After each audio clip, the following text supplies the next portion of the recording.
오늘 이제 초지동산교회 이제 어떻게 맞이하는 첫 번째 어린이 주일이에요.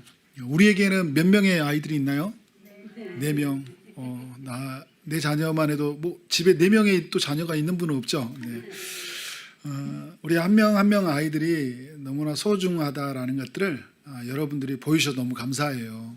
그래서 오늘 또 아이들에게 이렇게 이런 사랑을 베풀어 주기 위해서 뒤에 보면 이렇게 멋있게 띠도 해주고 풍선도 달아주고 또 꿈터에 보면 또 이렇게 장식도 해주고 또 어떤 분들 이렇게 막 아이들을 먹으러 간식도 사오고 막 선물도 사오고 이런 따뜻한 사랑을 보여주면서 얼마나 큰 감사가 되어진지 모릅니다. 그리고 오늘 또 이렇게 1부도 그렇고 2부도 그렇고 아이들을 정말 진심으로 사랑하는 마음을 담아서 또 기도해 주신 분들 정말 감사하고, 저는 우리 언젠가 이 초지동산교회에 있는 아이들이 이런 고백을 할 때가 있고 믿고 한번 이런 것들을 적어봤는데요. 이렇게 아이들이 고백했으면 좋겠습니다. 초지동산교회에 있는 성도들 한 분 한 분은 나에게 너무나 귀한 영적 부모였습니다. 나에게 하나님의 말씀을 가르쳐 주셨고 하나님의 말씀대로 사는 것이 무엇인지 그분들은 가르쳐 주셨습니다. 예수 믿는 사람들이 가정과 교회, 도시 속에서 어떻게 살아가야 되는지를 보여주신 분들이었습니다. 어느 날 이 아이들이 이런 고백을 한다면요, 여러분들이 살아가는 삶의 모습들, 그런 선택들, 결정들 바라보면서 나도 저분들처럼 살아야지, 이런 고백들 기대하시면서 기도로 이렇게 준비해 갔으면 좋겠습니다. 저도 이제 담임 목사가 이제 되다 보니까 성도들 한 사람 한 사람들의 그 이야기가 또 삶이 너무 중요하더라고요. 그래서 기도 이외에는 이제 이런 유가 나갈 수 없다는 하나님 말씀을 따라서 좀 간절히 기도하게 되더라고요. 한 사람 한 사람 이야기가 저의 이야기니까. 그래서 아프다는 이야기 들으면 굉장히 막 가슴이 철렁거리고, 또 이렇게 무엇보다 또 자녀들 또 위해서 많이 기도하게 됩니다. 그래서 집사님들, 우리 성도님들 한 분 한 분 생각할 때마다 같이 이름을 불러가면서 구원의 문제, 또 구원받은 이후에 영적인 성숙의 문제, 또 어떤 영적 침체를 벗어날 수 있는 문제들에 대해서 기도하게 되고, 또 건강과 또 결혼, 또 결혼한 사람에게는 자녀의 출산, 또 여러 가지 면에서 함께 기도하게 되더라고요. 우리가 이제 말씀으로 잘 가르쳐 주면서 또 하나님의 앞에 간절히 두드리고 찾고 구하면서 우리 자녀들이 정말 하나님의 사람으로 자라갔으면 좋겠다. 이것이 뭐 담임 목사만 하는 게 아니라요, 우리 모든 성도들의 같이 하나님께 하는 고백이 되고 기도가 되었으면 좋겠습니다. 그렇게 살아냅시다. 아멘. 네, 오늘 저는 이제 24장의 이 말씀을 가지고 부활하신 주님이 찾아오셨다라는 제목으로 나누려고 해요.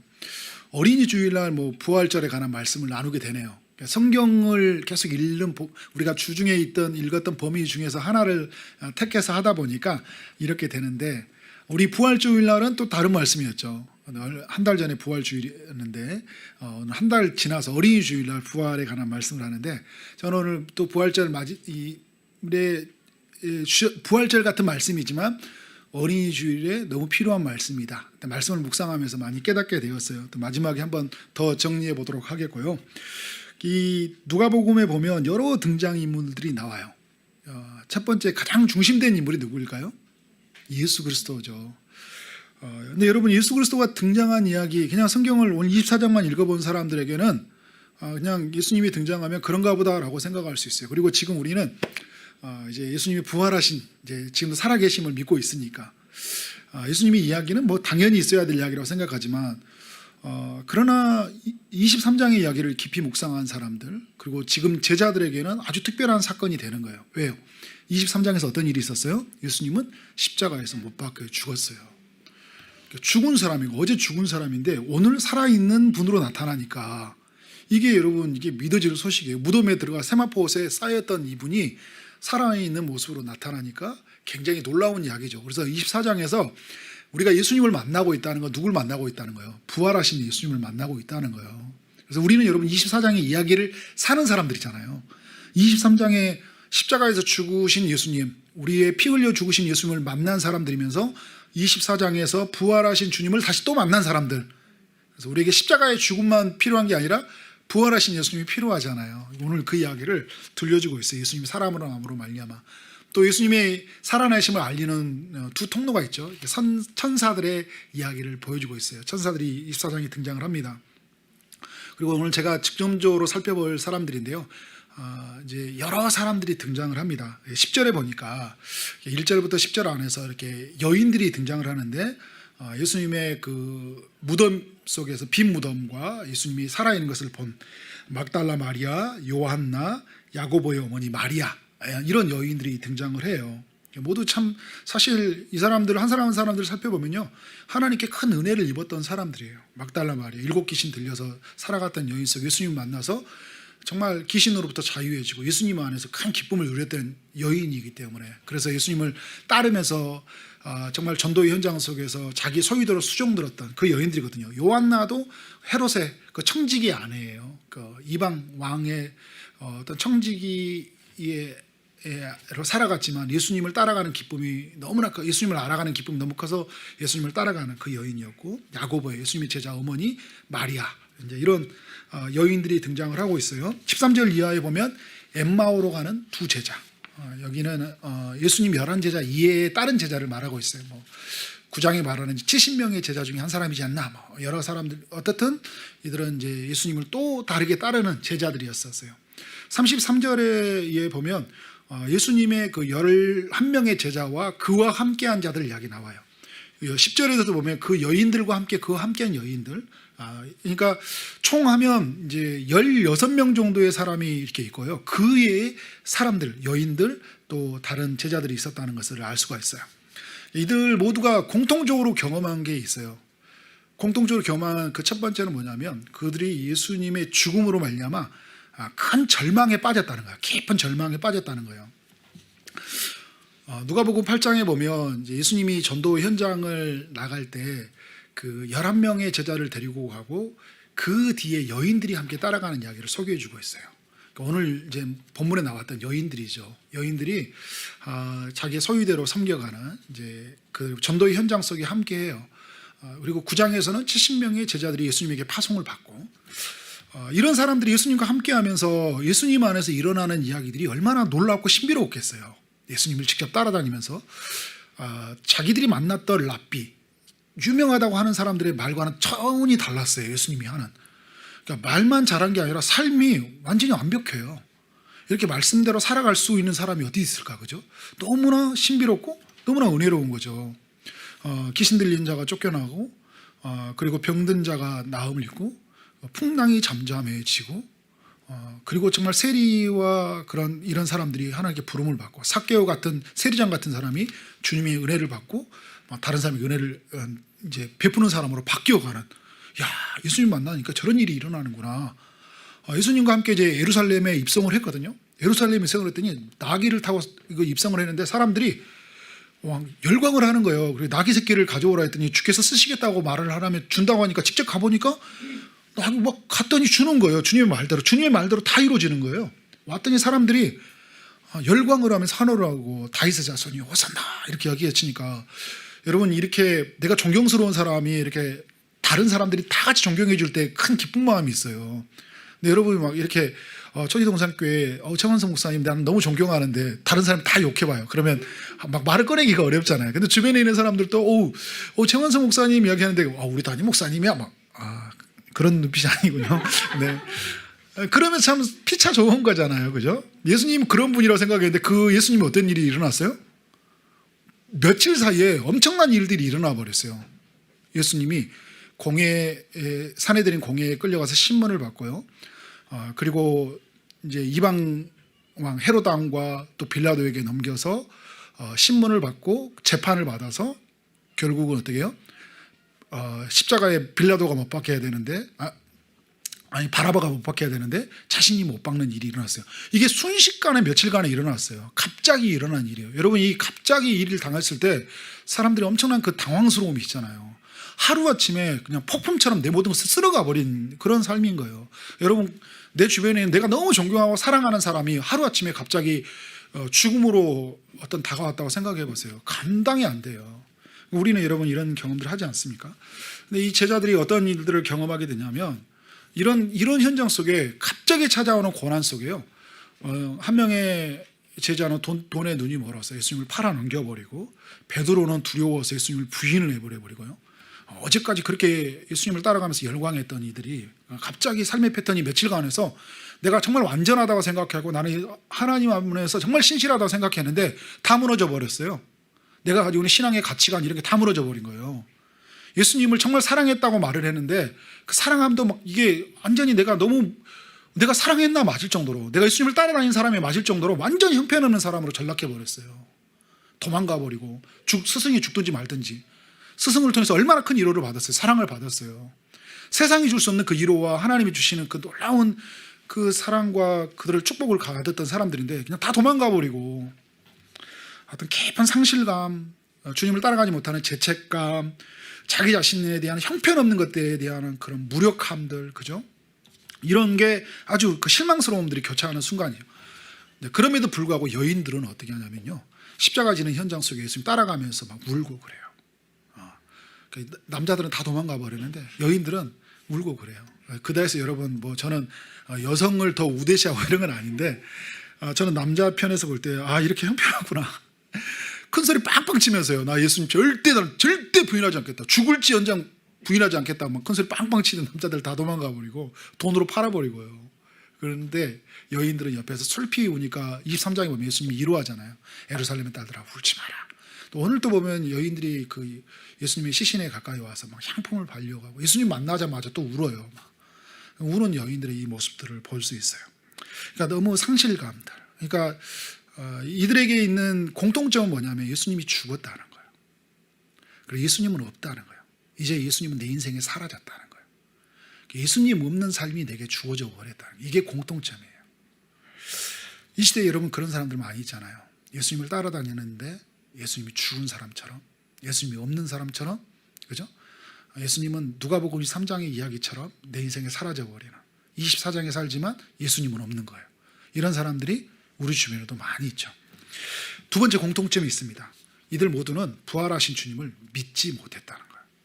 오늘 1절에 보니까 안식 후 첫날에 여인들이, 이 막달라 마리아와 요한나와 이 여인들이 예수님을 찾아가요. 안식 후 첫날이라는 것은, 안식일이라는 건 이제 노동을 금지했으니까 안식일날 못 가잖아요. 그러니까 여인들의 마음은 좀 빨리 예수님을 보고 싶었던 것 같아요. 제자들은 도망가서 다 숨어 있는데 이 여인들은 이제 무덤에 찾아가서 갔더니 막 무덤이 열려 있고 세마포에 쌓여 있는 예수님이 없는 거예요. 그런데 여러분, 이 여인들의 모습을 통해서 알 수 있는 게 뭐냐면, 이 여인들은 예수님의 부활을 믿지 못했다는 거예요. 세마포가 없고 예수님이 사라졌고 무덤이 사라졌다는 것은 예수님의 시신을 누가 훔쳐갔나요? 예수님, 우리는 알고 있죠. 예수님이 부활하셨잖아요. 죽음을 이기시고 부활하셨는데 오늘 여인들은 그렇게 믿지는 않은 것 같아요. 왜냐하면 믿었다면 향품을 들고 가지는 않았을 것 같아요. 향품을 왜 가지고 왔어요? 무덤에 시신을 바르려고 가지고 간 거예요. 빈 무덤을 보고 믿지도 않았어요. 근심하여 두려워했다고 이야기해요. 이 시신이 사라진 것 같아요. 시신이 없어지면, 빈 무덤이 있고 시신이 사라졌다면 예수님이 정말 약속대로 부활하셨구나. 왜냐하면 예수님이 죽으시기 전에요, 3번이나 자기의 죽음을 예고했고 다시 살아날 걸 예고했거든요. 3번이나 이야기했어요. 3번이나 이야기했는데 아무 기억이 안 나요. 왜요? 죽음의 사건이 크니까. 죽음의 사건이, 죽는 걸 믿고 있잖아요. 죽는 자는 깨어난 걸 믿지 못하고 있는 거고, 죽으면 나는 볼 수 없다는 걸 믿고 있는 거잖아요. 그런 신념이 나를 지배하고 있는 거예요.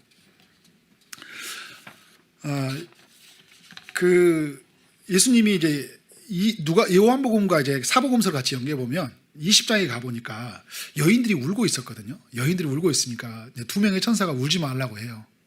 그리고 예수님이 직접 나타나셔가지고 울지 말라고 이야기하는데, 예수님을 뭐라고 하냐면 동산지기로 알아요. 동산을 지키는 동산지기인 줄 알고 그냥 예수님이 이렇게 보였는데도 불구하고 알지 못하는 그들의 모습을 이렇게 볼 수가 있습니다. 그리고 여러분, 이제 11명의 제자들에게 주님이 찾아가는데 어떤 일이 나냐면, 이제 10명의 10명이랬다. 10절에 보면 여인들이 이제 사도들에 가서 이제 자기들이 들었던 소식, 또 예수님을 이제 요한복음의 10장에 보면 예수님을 만나거든요. 그러니까 예수님이 부활하신 것들을 이제 믿게 돼요. 이 소식을 이 제자들에게 가서 말을 했는데 제자들이 믿지를 않아요. 그래서 무슨 말 하냐면 허탄한 이야기를 하고 있다. 이 여인들이. 그러니까 진짜 형편없이 남자들은 계속 뭐 여자들의 말을 믿지도 않고 그냥 이렇게 있을 뿐이에요. 그러니까 베드로가 뭐라고 하냐면 무덤을 가가지고 직접 확인해 봐요. 그러니까 제일 먼저 예수님 부인해 버렸던 도망가 버렸던 사람이 또 예수님 살아났다고 하니까 그래 하고 가보는 거예요. 근데 이게 믿으려고 가보는 게 아니라 아닐 것이라고 그렇게 아닐 거야. 그래 살아날 리가 없어라는 마음으로 달려가는 게 뭐냐면 놀랍게 여기며 집으로 돌아왔대요. 아니, 사도들에게 가서 말해줘야 될 거 아니에요, 그죠? 야 부활했다. 정말 예수님 부활한 거 맞은 것 같아. 이렇게 해야 되잖아요. 그러니까 아무튼 베드로는 뭐 이렇게 호언장담하고 아주 큰 소리 빵빵 치는데 아주 그냥 이상한 행동하는 것도 아주 그냥 두각이 나타나요. 네, 마치 저 같아요. 이렇게 막 말만 빵빵하고. 그리고 이제 13절 이후에 엠마오로 가는 두 명의 제자, 이 예루살렘에서 엠마오까지 가는 데는 한 이제 25리 정도 된다고 그러잖아요. 그죠? 한 11km, 12km 정도 되는 거리인데 두 명의 이 제자가 걸어가면서 예수님을 만나게 돼요. 예수님을 만나게 되면 무슨 대화가 하고 끼어드니까 뭐 무슨 일이에요? 그러니까 예수님 물어보니까 못 봤어요. 막 이 예수님이 죽었다가 다시 살아나고 있는데 진짜 살아나가지고 그 빈 무덤이 돼 있었고 여인들이 막 제자들 알려줬다 이런 이야기 하고 있어요. 막 그냥 무슨 이야기 하고 있냐면 마치 누구 동화 같은 이야기를 하고 있는 거죠. 정말 이게 부활에 감격해서 와 정말 예수님 살아났어요. 우리가 믿던 예수님은 진짜였어요. 그분은 살아계신 하나님의 아들이었고 그는 죽음을 이기고 부활하신 분이었어요. 나는 너무나 감격스러워. 이런 게 아니라 그런 일이 있었대요. 그러니까 예수님이 이제 막 서로 대화를 주고받는데 이 믿음이 없는 자들아 이야기하면서 성경대로 살아난 걸 믿지 못하느냐 이야기를 하고 있죠.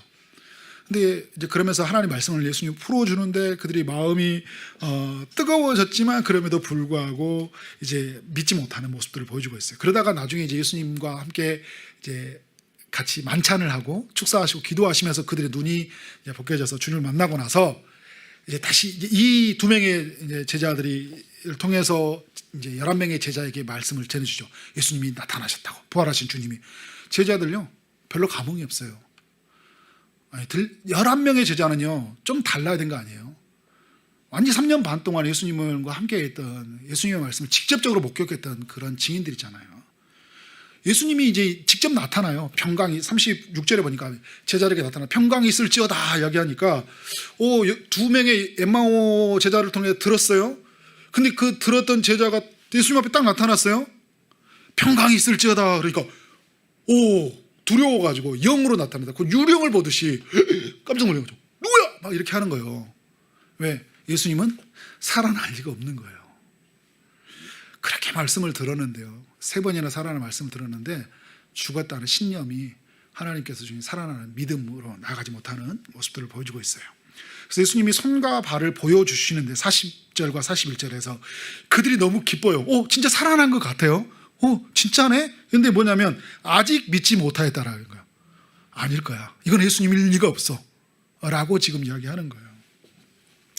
많은 사람들이 이런 이야기해요. 나 주님 보여주면 믿을게. 나 이거 확실히 주님이 이걸 뭔가 보여주면 난 믿을 거야. 나 확실히 결정했어. 이제 교회 나갈 거야. 이렇게 말하는 사람들 있죠. 그렇게 말해갖고 믿는 사람들 별로 못 봤어요. 오늘 말씀이 그대로 증명해 주는 거예요. 빈 무덤이 있는데 빈 무덤을 보고 믿었어요? 안 믿었어요? 안 믿었어요. 예수님이 직접 나타나는데 얼굴을 나타나는데 믿었어요? 안 믿었어요? 안 믿었어요. 말을 걸어주셨어요. 말을 걸어주셨어요. 여인에게도 말을 걸어주시고요. 엠마오로 가는 두 제자에게도 말을 걸어주셨고요. 제자들에게도 말을 걸어주셨어요. 믿었어요? 안 믿었어요? 안 믿었어요. 손과 발을 보여줬는데 믿었어요? 안 믿었어요? 안 믿었어요. 그러니까 말하고 그래서 뭐 내가 여기서 빈 무덤이다, 보여준다, 뭐 나타났다 이런 다음에 믿는 게 아니라니까요. 믿음은 그렇게 생기지 않더라고요. 세 번째 여기서 우리가 공통점을 발견하는데 뭘 발견할 수 있냐면 주님의 열심이 그들로 하여금 믿게 한다는 거예요. 주님의 열심이. 하나님이 믿게 하셔야지만이 믿는다는 거예요. 이게 여러분 은혜예요. 우리가 믿고 싶어서 믿는 게 아니에요. 오늘 말씀에 16절에 보면 그들의 눈이 가려서 그인줄 알지 못하였다. 31절에 보면요 그들의 눈이 밝아졌다 하게요. 45절에 제자들에게도 그들의 눈이 밝아졌다 하게 해요. 열어졌다 하게 해요. 결국은 뭐냐면 눈의 비닐이 가려지면 아무것도 볼 수 없는 거예요. 여러분 캄캄한 밤에서 우리가 불을 다 꺼놓고 빛이 하나도 안 들어온다고 할 때 보고 책을 펴놓고 야 읽어봐 그러면 너는 이제 뭐 신사임당 한석봉 얘기하듯이 뭐 글을 써봐 그러면 물론 쓰기는 쓸 수는 있겠죠. 어두운 데서 그죠? 머리로 생각하니까. 근데 글은 읽을 수 있어요 없어요? 못 읽는 거죠. 뭐가 있어야 돼요? 빛이 있어야 되잖아요. 내가 믿어봐. 여러분 다음 세대에게 굉장히 중요한 이야기예요. 자녀들한테 우리가 믿음이 연약한 사람들한테 야 왜 안 믿어? 너 이렇게 교회를 다니는데 안 믿어. 너 이런 기적을 경험하는데 이렇게 안 믿어. 너 하나님이 이렇게 기도에 응답을 해주셨잖아. 믿으라 하는데 믿어져요? 안 믿어져요. 왜요? 캄캄한데 눈에 비닐이 가려는데 뭐가 있어요? 예수님이 직접 나타나도 안 믿는다니까요. 뭐가 임해야 돼요? 주님이 우리의 눈의 비닐을 벗겨주셔야지만 믿는 거예요. 이게 은혜예요. 내가 이렇게 믿는다는 게 너무 기적이라니까요. 이게 눈의 비닐이 벗겨져서 정말 하나님을 하나님이라고 인정하고 하나님 보낸 아들이 나를 위해서 죽었다는 것이 믿어지는 거. 사람들을 보면서 실망할 필요가 없어요. 우리가 위해서 기도할 건 뭐냐면 그들의 눈의 비닐이 벗겨질 수 있도록. 그래서 믿는 것 자체가 은혜예요. 오늘 이것을 우리에게 보여주고 있어요. 하나님이 이들에게 이제 그 주님의 열심으로 일하시는 방법이 뭐냐면 모두가 공통점이 있어요. 모두 하나님의 말씀으로 이제 풀어주시거든요. 여인들에게도 하나님 말씀을 풀어줘요. 그러니까 이 두 명의 천사가 나타나서 야, 너 그 갈릴리에서 했던 말 기억나지 않니? 갈릴리에서 예수님이 죽었다가 살아나다고 말하지 않았니? 예수님의 말을 기억하게 하지 않아요. 그죠? 그리고 엠마오라는 두 제자에게도 성경을 풀어주시죠. 그리고 제자들에게도 뭘 말해요? 성경을 풀어줘요. 그러니까 우리가 무엇을 통해서 하나님을 만날 수 있다는 거예요? 말씀을 통해서 우리가 예수님을 만날 수 있다는 거예요. 모두가 그 말씀을 통해서 말씀 위에서 우리가 그 다른 것들을 찾다가 보면 하나님이 아닌 다른 우상이 되어서 나갈 수 있어요. 그래서 우리는 철저하게 하나님 말씀 속에서 예수 그리스도가 누구인지, 예수 그리스도가 우리 가운데 어떻게 찾아오셨는지, 그리고 예수 그리스도가 어떻게 일하시는지를 우리는 말씀을 통해 늘 확인해 가야 되는 거예요. 그래서 그런 면에서 우리는 늘 성경을 펴야 되고, 그러나 우리 성경을 편다고 아는 게 아니죠. 제가 아까 말한 눈의 비닐이 열어져야지만 하나님의 말씀을 깨달을 수 있는 거예요. 성령의 우리로 하여금 조명하심이라고 하는 거잖아요. 소명의 빛을 비춰주시는 거거든요. 성령의 이끌어주심, 성령의 감동하심, 성령의 충만하심이 있을 때 우리는 눈의 비닐이 벗겨지는 거예요. 근데 성령의 충만함은 뭘로 연결된다는 거예요? 하나님의 말씀으로 연결된다는 거예요. 그래서 끊임없이 여러분이 말씀 속에서 그리스도를 만나가야 돼요. 공통점이 하나님의 말씀을 통해 그들이 만나주시는데, 근데 이 말씀을 가지고 갈 때 주님이 각각의 다른 방식으로 달아가요. 여인에게 다가가는 방식이 다르고 엠마오로 가는 두 제자에게 다르는 방법이 다르고 11명에게 가는 제자의 방법이 달라요. 또 말씀을 가지고 가는데 굉장히 인격적으로 다가가셔요. 어떻게 보면 죽음의 절망에 빠져 있고요. 어떻게 보면 예수님의 죽음에 동참하지 않는 자들이었어요. 예수님을 팔아넘기고 예수님을 도망가 버린 자들이었잖아요. 근데 이들에게 찾아와서 예수님이 책망하지 않고 왜 그랬냐고 다그치지 않았어요. 몹시 실망하는 눈빛으로 내가 그럴 줄 알았다. 이것들이 그냥 이렇지 않았다니까요. 내가 3년 반 동안 너희들을 쏟아부은 내 땀과 눈물과 수고가 내가 너 얼마나 땀방울이 핏방울이 기도한 줄 아냐, 이렇게 자기의 가지고 있었던 그 쏟아부었던 열정과 헌신에 대해서 이야기하지 않았어요. 그것을 보상받으려고 하지 않았어요. 굉장히 따뜻하게 다가왔어요. 여인들이 울 때 울지 말라고 이야기해요. 요한복음의 20장에 보면요, 이 마리아를 향해서 이렇게 하게요. 마리아야, 울지 마라. 마리아야. 이름을 불러주시잖아요. 자기 모세가 그 떨기나무에 있을 때 모세라는 이름도 자체 하나님께 건전함을 바쳤다고 했지만 그 이름의 정체성도 살지도 못하고 누구도 그 이름이 이름되지 못했던 그의 삶에 하나님이 찾아와서 모세야, 모세야 불러주시잖아요. 그죠? 오늘 마리아를 향해서 마리아야 이렇게 불러주는 거예요. 그러니까 이 마리아가 그때 여러분 어떻게 되나요? 예수님을 그인 줄 알게 됐다고 그래요. 성경을 다시 연결해보면 성경을 풀어주면서 주님을 만났다고 이야기하고요. 또 복음서에도 얘기하면 이름을 불러주면서 그를 만났다고 이야기해요. 그러니까 주님이 어떤 이에게는 이름을 불러주시면서 만나고 또 엠마오로 가는 두 제자에게는 어떻게 만나요? 굉장히 그 걸어가는 11km, 12km 정도의 거리면 굉장히 많은 시간을 걸어가야 되는 시간이에요. 그 많은 시간 동안 주님이 찾아가면서 그들과 대화 나누고 그들과 함께 그 유숙하는 곳에서 같이 함께 식사를 나누면서 말씀을 친절하게 풀어주고요. 떡을 떼고 교제하는 중에 그들이 아주 특별한 은혜를 경험해요. 그러니까 누가복음에 보면 만찬 속에 특별한 은혜를 경험하는 세 가지 사건인데, 하나는 오병이어 사건이에요. 그리고 6월절 만찬 사건이고, 오늘 이 엠마오 두제들하고 떡을 축사하면서 먹는 사건이에요. 하나님이 이 특별한 먹음의 식탁의 교제 가운데서 주님이 누구인지를 알게 만들죠. 말씀이 풀어주고, 그래서 말씀으로 뜨거워졌고 그들의 눈이 완전히 열려지는 사건으로 그들이 이제 다가가잖아요. 그래서 시간을 두고, 그죠? 11km라는, 그리고 유숙하는 시간 동안 주님이 만나셨고, 이 11명의 제자들은 베드로가 막 쫓아오고, 그래서 혼자 가서 집에 가서 막 놀라서 이렇게 있고, 이렇게 있는데 뭔가 앞뒤가 분간이 안 되고 혼란스러운 이때 주님이 찾아오셔서 평강이 있을지어다 라고 하고 있잖아. 야, 이것들아 막 이렇게 하지 않고, 그죠? 니들 지금 뭐하고 자빠졌냐 막 이렇게 하지 않고, 그죠? 그런데 주님이 찾아오셔서 평강이 있을지어다 이렇게 이야기하면서 주님이 제자들에게 찾아가면, 다른 복음서에 보면 손과 발을 보여주셔요. 그랬더니 도마는 못 믿어요. 그 순간에서 나 만져볼게요. 진짜 주님 맞아요 하고 만져보고, 옆구리도 만져보고 손과 발도 만져보고요. 그런데 이 도마는 믿지 않고, 어느 정도의 시간이 필요냐면 8일이 지난 다음에 주님이 또 찾아오시니까 그때 믿어요. 그러니까 정말 하나님이 다양한 모습으로 찾아오시냐. 그 제자들과 함께 또 뭐라고 하냐면, 오셨을 때 뭐였냐면 일단 먹는 것부터 또 챙겨줘요. 야 그냥 너희들 뭐냐면 구운 선생은 한 토막을 가지고 와가지고 같이 먹자 이야기하고 성경을 풀어주시거든요. 말씀을 풀어주시고 또 먹기도 하시고, 먹었고 또 풀어주시고, 또 이름을 불러주시고, 또 도마에게는 오래 기다리시고. 무슨 말이에요? 그 말씀의 삶의 중심에, 그들의 중심에 말씀이 있었지만 다가가는 방식은 다 각각이 다르게 다가갔다는 거예요.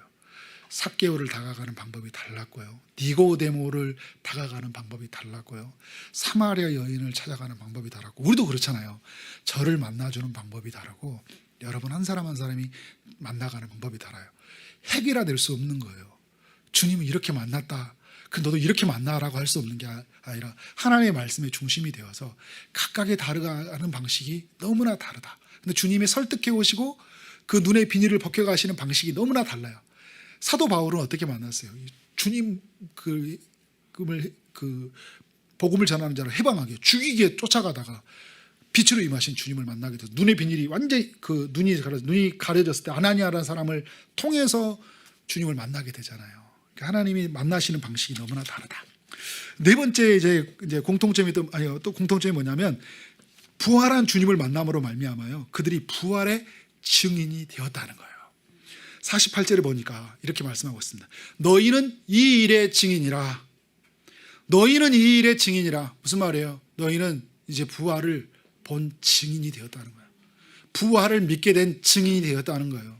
너희는 이제 죽음 아래, 예수는 죽었다고 사는 자가 아니라 예수는 죽음에서 다시 살아난 자가, 것을 믿는 자가 되었다는 거예요. 그것을 경험한 자가 되었다는 거예요.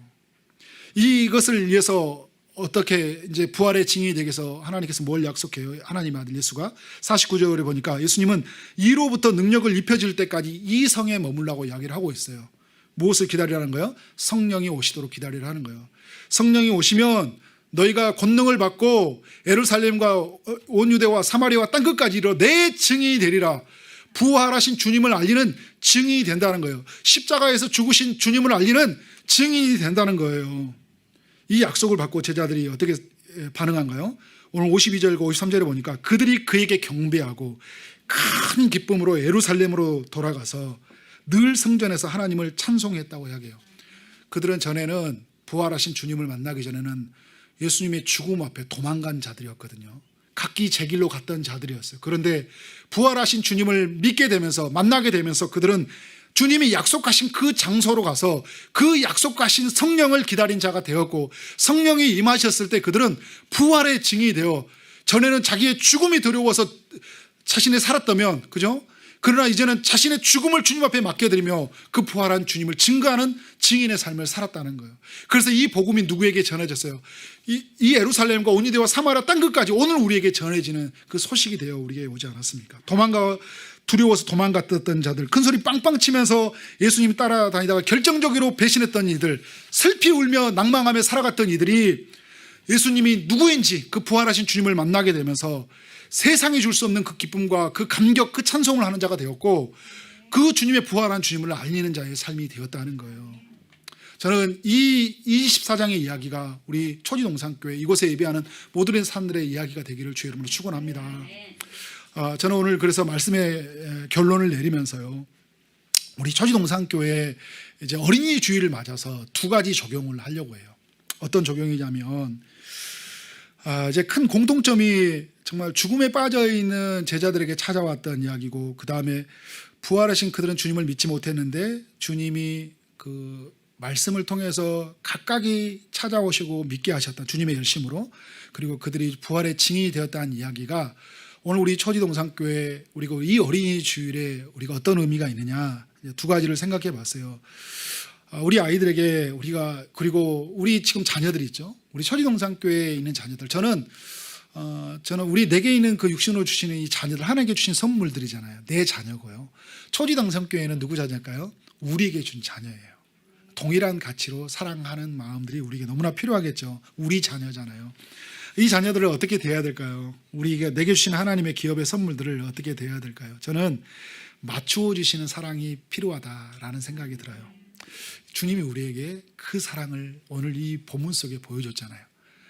여인들에게서 맞춰 주시는 사랑, 엠마오 두 제자에게 맞춰 주신 사랑, 11 제자에게 보여주신 그 맞추어 주는 사랑, 그 사랑이 우리에게 필요하다.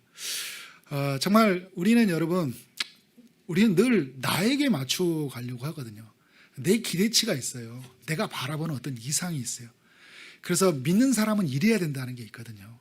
내 자녀는 이랬으면 하는 게 있어요. 그래서 내가 여러 어떤 가치관이 성립이 되잖아요. 내 자녀는 이렇게 됐으면 좋겠다, 이런 배우자를 만났으면 좋겠고, 이렇게 됐으면, 좋은 것으로 출발은 하는데요, 이게 내 기준에 벗어나면 견디지를 못해요.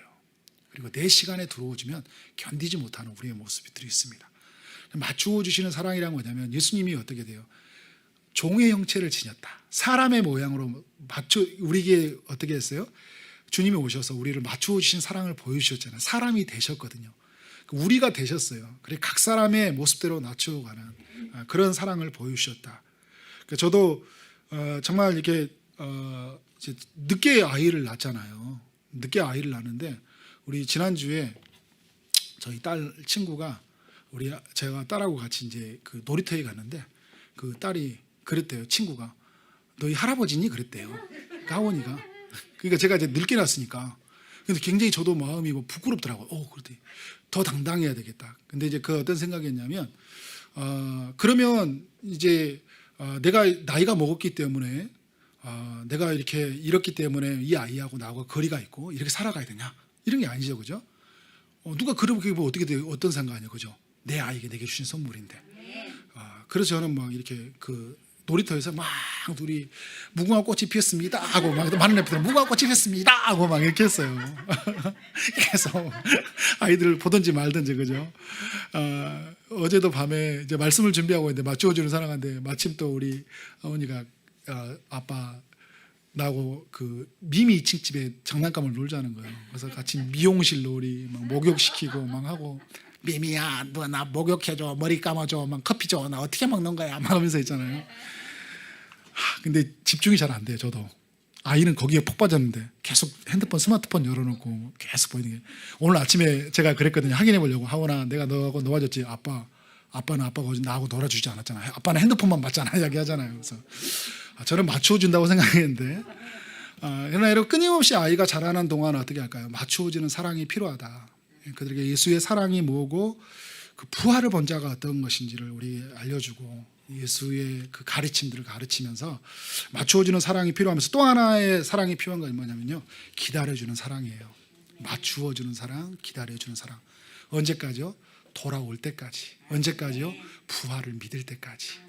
오늘 저는 그 엠마오로 가는 두 제자 이야기를 보면서 주님이 계속 그 기다려주는 게 있잖아요, 그죠? 계속 말해주고, 말 걸어주시고, 호응해주시고, 그럼 밥 먹자고 하니까 밥 먹어주고, 그죠? 나눠주면서 그들에게 맞춰주면서 뭐냐면 주님이 돌아올 때까지 기다려주잖아요. 근데 그 대표적인 게 도마의 이야기예요. 도마가 믿지 않은데, 참, 야, 이래도 못 믿어? 막 있잖아. 근데 탁 꿀밤이라 나는 주고 싶은데, 얄밉잖아요. 비판하고 부인하고 이름에도 불구하고 주님이 또 나타나 짠하고 나타나서 도마야 했을 것 같아요. 나 나왔어. 그러니까 오 진짜 그러면서 그 8일이 되었을 때 그가 주님을 만나잖아요. 저는 우리께 있는 다음 세대들에게 이 기다려주는 사랑. 예수님은 어떻게 보냐면요. 끝에서 우리를 보는 것 같아요. 어떤 끝에서요? 부활의 증인이 되어서 정말 십자가를 증거하는 그 증인의 삶에서 보고 있는 거예요. 이 베드로가 그렇잖아요. 베드로가 성격이 어떤 사람이냐면요. 성격을 보면 굉장히 그 다혈질이거든요. 그 호언장담하는 뭐냐면 아주 말만 아주 그냥 잘하고 금방 결심했다 금방 그 결심이 사라진 사람 있잖아요. 나 막 이렇게 할 거야. 나 내일부터 나 이제 이렇게 살기로 결심했어. 새벽 깨우기로 결심했어. 나 이제 살 빼기로 결심했어. 이렇게 했는데 그 다음날 막 우리 저 같은 모습이에요. 그런데 그래서 또 어디로 튈지 몰라 이리 갔다 저리 갔다 막 하잖아요. 럭비공이라고 그러잖아요. 별명이 사람들이 붙여주는. 주님이 베드로를 만났을 때 뭐라 하냐면요. 너를 반석이라고 그래요. 반석이라고. 그리고 내가 너를 반석의 교회를 세우니 그죠? 천국 열쇠문을 주시잖아요. 그죠? 처음 만났을 때 반석이라고 하시고 반석의 교회를 세우겠다 이렇게 하시고 그 왕평편 없는데 어떻게 하는 거예요? 주님이 그를 어떻게 바라보실까요? 부활의 증인에서 십자가 거꾸로 매달리는 그 증인의 삶에서 오늘을 바라보는 거예요. 형편없는 베드로를 바라보는데 어떻게 하는 거예요? 형편없는 그대로 판단하고 정죄하는 게 어떻게 하고 있는 게 아니에요? 지금 그를 반석으로 바라보는 거예요. 그렇기 때문에 이 시간이기 때문에 어떻게 하는 거예요? 기다려주는 거잖아요. 기다려주면 얘가 정말 주님을 만날 거예요. 그러니까 정말 책망할 수 있는 순간에서도 너그러운 마음이 생기는 거잖아요. 좀 우리에게 이런 마음이 필요하다는 생각이 들어요.